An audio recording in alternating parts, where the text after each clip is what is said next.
Hello everyone, ఇవాళ వీడియోలో మనం కీటో కెచప్ ఎలా చేయాలో తెలుసుకుందాం. సో ఇది కీటో ఎసెన్షియల్స్లో ఫస్ట్ వీడియో నేను చేస్తున్నది. సో దీనికోసం నేను ఒక 1/2 kg టొమాటోస్, అలాగే ఒక 10 to 15 వెల్లుల్లి రెబ్బలు తీసుకున్నాను. సో ఇప్పుడు టొమాటోస్ని చాప్ చేసుకొని మొత్తం ఒక బ్లెండర్లో వేసుకొని గ్రైండ్ చేసుకోవాలి. చూసాక నేను బ్లెండర్ తీసుకున్నాను, ఇందులో వేసుకొని గార్లిక్ కూడా వేసేసుకొని మొత్తం గ్రైండ్ చేసుకోవాలి స్మూత్ పేస్ట్ లాగా. సో మిక్సర్ గ్రైండర్లో కూడా వేసుకోవచ్చు. చూసారు కదా, సాఫ్ట్గా బ్లెండ్ అయిపోయింది. ఇప్పుడు దీన్ని ఒక కొలాండర్లో వేసుకొని సీవ్ చేసుకుందాం. సో కొంచెం గింజలు, కొంచెం హార్డ్ పార్ట్స్ దానిపైన పీల్ అది ఉంటుంది. సో మనకు అది అక్కర్లేదు కెచప్కి. సో మనకి స్మూత్ పేస్ట్ కావాలి కాబట్టి దీన్ని ఒకసారి సీవ్లో వేసుకొని మొత్తం ఇలా ఫిల్టర్ చేసుకుందాం. సో కొంచెం గింజలు, కొంచెం హార్డ్ పార్ట్స్ తగిలినా పర్వాలేదు అనుకుంటే ఉంచేసుకోవచ్చు, నో ప్రాబ్లం. సో చూసారు కదా, స్మూత్గా ఉంది. అంతే, మొత్తాన్ని దీన్ని ఇలా సీవ్ చేసేసుకుందాం. సో ఈవెన్ మనకి 1/2 kg కూడా చాలా తక్కువ క్వాంటిటీ వస్తుందండి దీంతో. సో అందుకని చేసుకున్నప్పుడు మనం దీన్ని ఎక్కువ క్వాంటిటీలో చేసుకోవడమే నేను సజెస్ట్ చేస్తాను. చూసారు కదా, అండ్ కొంచెం హైబ్రిడ్ టొమాటోస్ అయినా కూడా కెచప్కి బాగా సూట్ అవుతాయి, జ్యూసీ టొమాటోస్.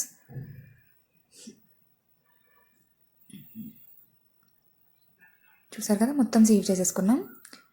ఇప్పుడు ఒక కడాయి ప్యాన్ పెట్టుకొని ప్యాన్లో కొంచెం ఒక స్పూన్ ఆఫ్ గీ అండ్ కొంచెం ఆయిల్ వేసుకుందాం. మీ దగ్గర బటర్ ఉంటే బటర్ కూడా వేసుకోవచ్చు, ఆప్షనల్. అండ్ అలాగే కొంచెం ఆలివ్ ఆయిల్ వేసుకొని ఆయిల్ కొంచెం వామ్ అయిపోయిన తర్వాత మనం గ్రైండ్ చేసి పెట్టుకున్న పేస్ట్ వేసేసుకుందాం, టొమాటో పేస్ట్.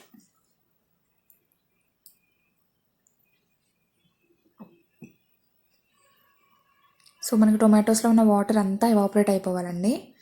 సో దీన్ని మధ్య మధ్యలో మనం తిప్పుకుంటూ ఒక్కొక్కసారి హైలో, ఒక్కొక్కసారి కొంచెం లోలో పెట్టుకొని దీన్ని బాగా బాయిల్ చేసుకోవాలి.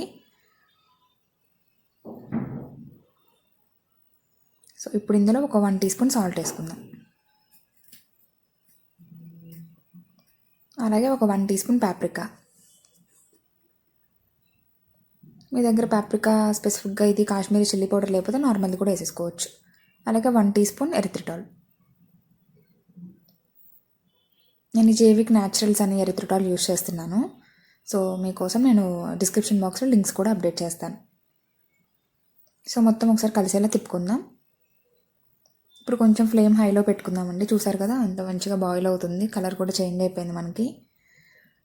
సో ఇలాగే థిక్గా అవ్వాలి, మనకి టొమాటో మిక్చర్లో ఉన్న వాటర్ అంతా ఎవాపరేట్ అయిపోవాలి.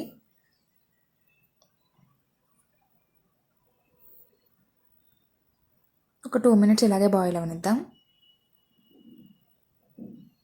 జనరల్గా టొమాటో కెచప్లో మనం ఆనియన్స్ కూడా వేసుకుంటాము, బట్ మనకి కీటోలో ఆనియన్స్ కొంచెం ఎక్స్ట్రా కార్బ్స్ వస్తాయి కాబట్టి నేను ఆనియన్స్ని స్కిప్ చేస్తున్నాను.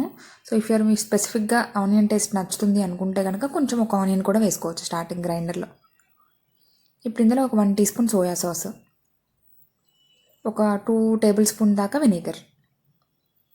సో వెనిగర్ తప్పకుండా వేసుకోవాలండి. ఇఫ్ మీ దగ్గర వైట్ వెనిగర్ లేకపోతే యాపిల్ సైడర్ వెనిగర్ కూడా వేసుకోవచ్చు. సో వెనిగరే మనకి దీన్ని షెల్ఫ్ లైఫ్ అట్లీస్ట్ ఒక 1-2 weeks దీన్ని ప్రిజర్వ్ మంచిగా ఉంచేలాగా చూస్తుంది ఫ్రిడ్జ్లో కూడా. సో వెనిగర్ తప్పకుండా వేసుకోవాలి. వేసి ఇంకొకసారి బాయిల్ వచ్చేలాగా మళ్ళీ బాయిల్ చేసుకుందాం. చూసారు కదా, మంచిగా ఆయిల్ పైన ఫ్లోట్ అవుతుంది. సో ఇప్పుడు దాన్ని మనం అస్సలు స్టిక్ అవ్వకుండా ప్యాన్కి ఒకసారి తిప్పుకోవాలి. సో చూసారు కదా, స్మూత్ కన్సిస్టెన్సీ వచ్చేసింది. సో ఈ కన్సిస్టెన్సీ కావాలి మనకి.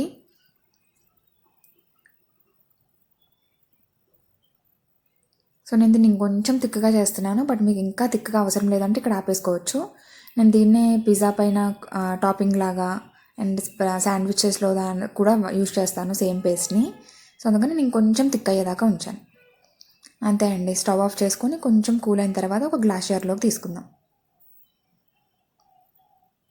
ప్లాస్టిక్ దాంట్లో బాగుండదండి, స్మెల్ వచ్చేస్తుంది మనకి. సో ఈవెన్ మనం ఫ్రిడ్జ్లో స్టోర్ చేసినా కూడా గ్లాస్ జార్లోనే చేసుకోవాలి. చూసారు కదా, నేను ఆల్మోస్ట్ 1/2 kg టొమాటోస్ చేశాను. సో ఈ ఒక హాఫ్ గ్లాస్ జార్ కూడా ఫిల్ అవ్వలేదు. సో చూసారు కదా, ఇంకొంచెం థిక్ కన్సిస్టెన్సీ చేసుకున్నాను ఇది. సో నేను దీన్ని పిజ్జాలోకి ఆర్ చికెన్ వింగ్స్లోకి ఆర్ కీటోలో వాటెవర్ మనం ఏం తీసుకున్నా కూడా వాటన్నిటికీ సైడ్ డిష్ లాగా చాలా బాగుంటుంది కెచప్.